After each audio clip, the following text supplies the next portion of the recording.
আসসালামু আলাইকুম। কি জীবন নিয়ে আমরা চলাফেরা করি আসলে অনুভবই করতাম পারি না। আল্লাহ এই দুনিয়াতে কিতার লাগি দিছুন, খেনে দিছুন, কোন কারণে দিছুন, কিতার লাগি আইলাম, খেনে আইলাম, ইয়ার হদিস মিলাইতাম পারি না। সারাদিন পরিশ্রম করলা, ফ্যামিলি টেনশন, বাচ্চা কাচ্চা টেনশন, পরিশ্রম করার পরে সন্ধ্যাবেলা গেলা বাসাত, গেলা খাওয়া দাওয়া করলা, ঘুমাইলাই। এক ঘুমে গেল কি 1 ঘন্টার সমান। এই 12 ঘন্টা 14 ঘন্টা জায়গায় ঘুমাইলে 1 ঘন্টার মতো লাগে ঘুমাইলে।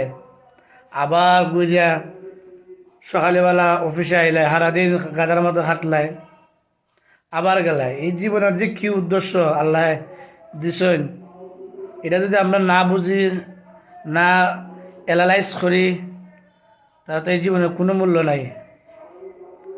আল্লাহ আমরা সৃষ্টি করছেন যেটার লাগি, আল্লাহ যাতে আমরা হেদায়ত দান করেন, আল্লাহ আমরা যাতে আল্লাহর প্রতি থাকতাম পারি, নমাজ রোজা সব কিছু রাখতে যাতে আল্লাহর এই বিধান মান্য যাতে চলতাম পারি।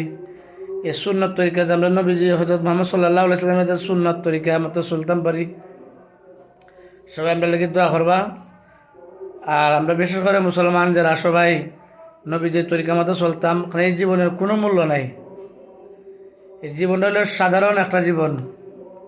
চিন্তা করলে অনেক কিছু, খেয়ে আমি কিতার লেগে আইলাম, খেনে আইলাম, এগুলা মানে ভাবতে গেলে অনেক কিছু চিন্তা থাকে আর কি।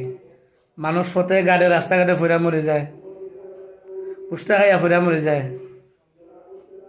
তো এই জীবনে চাইতে আল্লাহ আমরা হেদায়ত দান করেন, আল্লাহ আমরা সবসময় 5 ওয়াক্ত নামাজ পড়ার তৌফিক দান করেন, মানুষের সাথে ভালো ব্যবহার করার তৌফিক দান করেন। সবাই দোয়া করবা ইনশাল্লাহ।